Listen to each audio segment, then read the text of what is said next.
Una de las necesidades básicas del ser humano es comunicarse con sus semejantes. El poder de la comunicación es inherente a nuestra naturaleza humana y la necesidad de comunicarnos nace con la misma necesidad de transmitir ideas, información, necesidades, emociones, pensamientos y demás. Todo en una búsqueda por expresarnos. Es por esto que desde tiempos ancestrales la comunicación ha estado presente en la vida del ser humano y parte de la forma en que nuestra especie se ha comunicado es a través del dibujo. Sí, a mí me encanta dibujar y expresarme por esta forma. Por cierto, soy Shaylee y te acompañaré en este video. ¡Bienvenido!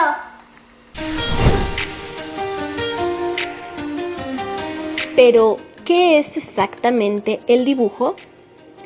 El dibujo, además de ser una forma de expresión gráfica, es una forma de representación. El dibujo es la magia de nuestros sueños.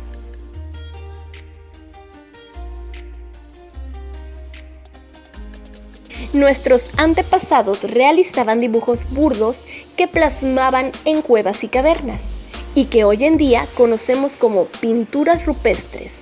Son los dibujos más antiguos de los que se tenga conocimiento, con los cuales representaban su realidad de manera plana, ya que carecían totalmente de perspectiva, profundidad y proporción. Estas fueron las primeras manifestaciones del dibujo libre. En la cultura egipcia, las ilustraciones realizadas, conocidas como jeroglíficos, carecían también de profundidad y para otorgar jerarquía a sus elementos lo hacían por medio del tamaño de los mismos. En la Edad Media tampoco había manejo de perspectiva ni proporción, ya que las representaciones carecían de tridimensionalidad. Y no fue sino hasta el Renacimiento de la Italia del siglo XV en que se comenzó a utilizar la geometría de representación en perspectiva.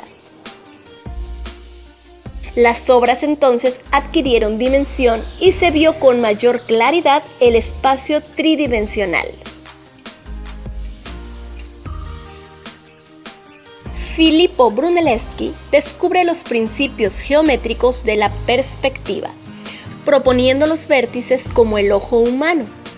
Crea un sistema llamado perspectiva artificialis y es en este periodo que aparecen las tortugas ninja. ¿Qué? ¿Qué dices? ¿Qué? ¿Las tortugas ninja? ¿Qué? ¿Leonardo? ¿Miguel Ángel? ¿Donatello? ¿Rafael? Sí, Estelita, pero no son las que tú crees. Estos personajes, Rafael, Leonardo, Donatello y Miguel Ángel, revolucionaron el dibujo y es cuando nace el denominado dibujo técnico, que es aquel que se realiza con fines técnicos o para aplicaciones técnicas.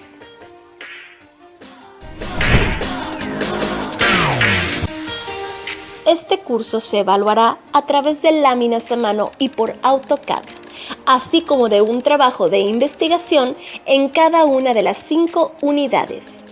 Es muy importante tener una buena organización, disciplina y la lista de materiales completos para un mayor aprovechamiento del mismo. Para empezar a dibujar a mano, deben reunir la lista de materiales para la asignatura de dibujo técnico para ingenieros civiles que se les proporcionará en un archivo PDF, ubicado en materiales de clases que se dan en línea a través del Microsoft Teams. Estos instrumentos son muy comunes y es material básico para lograr un aprendizaje significativo por medio de la práctica de los conocimientos adquiridos. La lista de instrumentos también se encuentra en el libro de texto que se llevará en clase. Algunos de estos instrumentos son regla T, juego de escuadras de preferencia medianas, escalímetro, papel Ledger amarillo formato 1/8,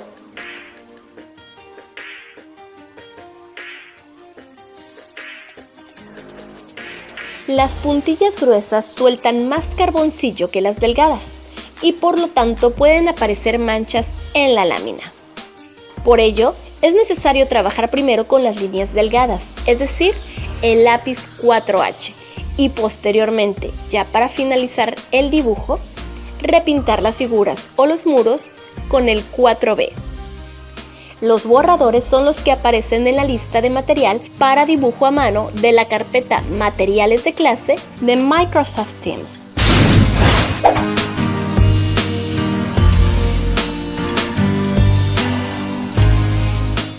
Para dibujar se utilizan distintos tipos de líneas, tales como líneas gruesas y finas,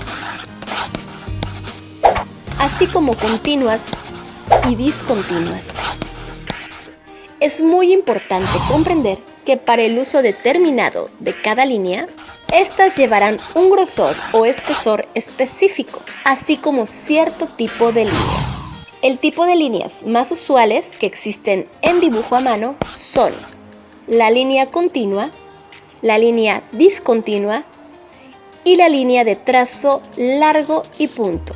Y se definen con los siguientes tipos de lápices: 4B, 3B, 2B, HB, 2H, 3H, 4H. En este curso usaremos solamente 3 puntillas: la 4B, la HB y la 4H. Es decir, la gruesa, la mediana y la delgada. La calidad en el dibujo se da cuando tenemos bien definidas las líneas gruesas a diferencia de las finitas o delgadas. Cuando no tenemos esa diferencia, no existe calidad en el dibujo. Las líneas delgaditas 4H deben ser las líneas de cota o medidas, líneas interiores de muro de vista en planta, texto, líneas de referencia, líneas de ventana, etc. Las líneas gruesas 4B deben ser las líneas que definen el muro vista en planta, el marco de lámina, el membrete, el contorno, aristas visibles, figuras, etc. Las líneas medianas, es decir, líneas hechas con el lápiz HB, deben ser las líneas de letras, líneas de muebles, líneas de eje, etc. Para realizar sus trabajos con una buena presentación, se deben elaborar el marco y el membrete de la lámina con los siguientes datos: nombre del alumno, nombre del maestro, nombre de la lámina, fecha, calificación, grupo, escala digital o gráfica, logo de la institución y número de la lámina. Los márgenes deben hacerse a 1 centímetro de distancia por todo el perímetro de la lámina.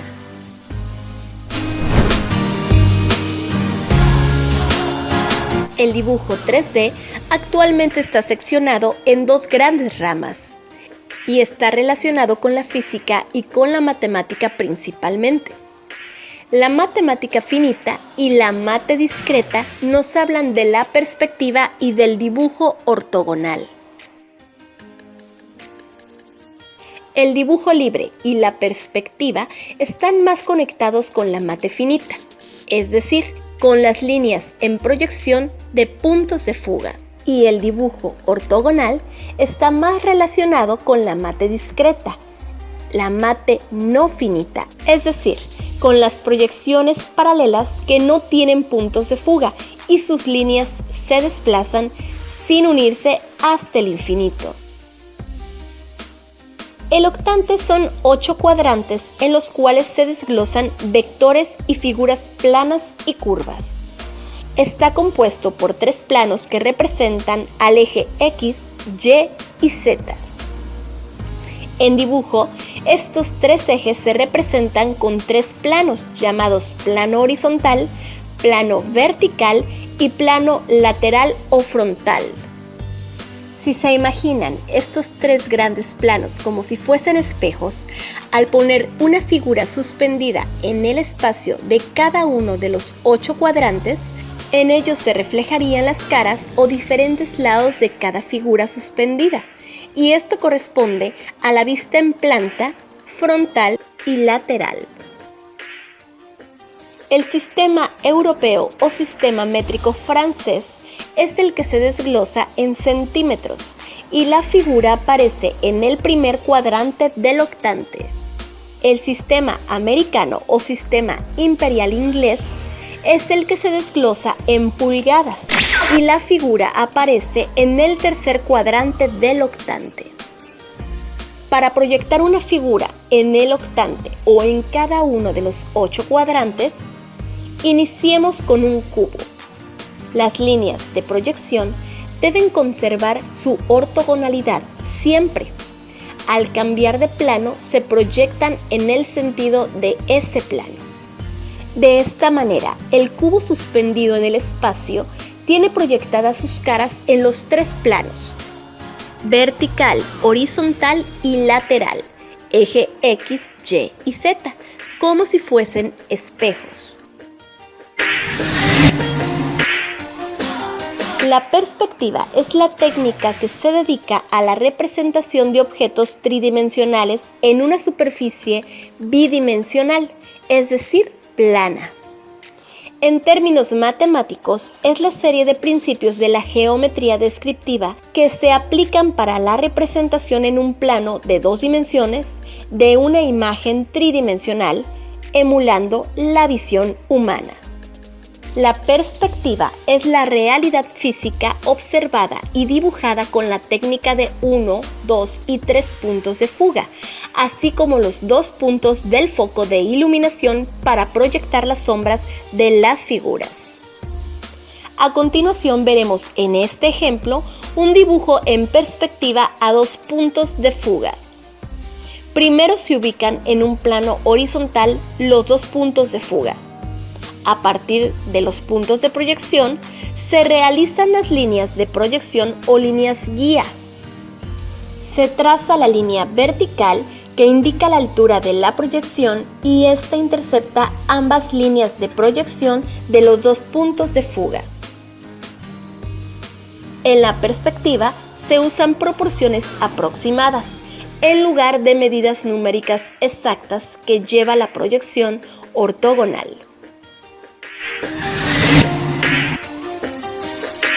Las proyecciones ortogonales o paralelas son un sistema de representación de 2 o 3 planos perpendiculares: plano horizontal, plano vertical y plano lateral. De todas las proyecciones ortogonales que existen, veremos específicamente 2, que son las siguientes. La proyección caballera consiste en ubicar en el octante una figura para observar su ortogonalidad a 30, 45 y 60 grados. La proyección isométrica consiste en proyectar las diagonales a 30 grados por ambos lados. La diferencia es muy evidente entre la isometría y la proyección caballera. Las líneas ocultas o no visibles se realizan con líneas punteadas o discontinuas, y las líneas guía se ponen muy finitas, es decir, muy delgadas. Estas se usan para poner las medidas totales y parciales en los dibujos.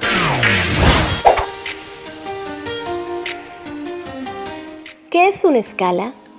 Es la relación que existe entre la representación gráfica de un objeto y el objeto en la realidad. Para poder trasladar los diversos elementos de la vida real al papel, se emplean las escalas, y por medio de estas escalas se pueden ampliar o reducir. Para llevarlo a cabo, se hace uso de un sistema de medida preestablecido, es decir, el sistema métrico o sistema inglés. El instrumento principal que nos permite realizar estas escalas es el escalímetro. Su uso es muy intuitivo y sencillo de aprender. El manejo de las escalas del dibujo técnico nos habla de proporciones. Proporciones que parten de un origen natural del espacio cósmico, como tal es el caso del número áureo, igual a 1.618, representado por la letra griega pi. La proporción es la disposición, correspondencia o conformidad debida de las partes de una cosa con el todo o entre cosas relacionadas entre sí. Dos elementos de diferente tamaño pueden conservar la misma proporción. En la matemática, la proporción es la igualdad de dos razones o divisiones. Por ejemplo, 1/2 es igual a 2/4 y lo mismo también que 4/8. Son exactamente lo mismo. En el caso del gato, veamos que el primero tiene 30 centímetros de altura y sus patas miden 10 centímetros. En el segundo gato, este mide 45 centímetros de altura y sus patas miden 15 centímetros. Si lo dividimos, matemáticamente comprobamos que ambos gatos, independientemente de su tamaño, tienen la misma proporción. Las diferentes proporciones pertenecen a las diferentes escalas que maneja el dibujo técnico. Y en todo el universo cósmico existe una proporción fractal, que son los patrones de la naturaleza infinita. La proporción fractal son estructuras nuevas que se autorreplican, pero a la vez son únicas y hasta los elementos más pequeños son parte indispensable del todo en el universo. Todo el universo nos habla de elementos iguales en su composición, pero a diferente escala y proporción. Las escalas que vamos a ver en clase son las más comunes del sistema métrico y las más comunes del sistema inglés. Se les encargará un trabajo de investigación sobre las escalas, el cual consiste en 5 preguntas. Estas aparecen en un archivo de la carpeta Materiales de clase de Microsoft Teams. Y es así como damos inicio a este curso de dibujo. Espero que sea muy provechoso y de gran utilidad para su formación académica. No olviden que el camino del aprendizaje es un camino que hay que andar a conciencia, siendo responsables de nuestra propia formación, tratando de obtener un aprendizaje significativo y disfrutando de los grandes paisajes y experiencias satisfactorias y plenas que se encuentran a lo largo de este recorrido. Disfrútenlo. Vale la pena el esfuerzo, el tiempo y el empeño dedicado a este andar. La formación académica no es la meta, es solo el conducto por medio del cual vamos a trabajar para cumplir nuestras metas y propósitos. Mucha suerte a todos. Será muy grato para mí acompañarles en este camino que hoy iniciamos juntos. Bienvenidos. Con esto llegamos al final del video. Me dio mucho gusto acompañarte. Nos vemos en la unidad 2. Soy Celita Chili. Hasta la próxima.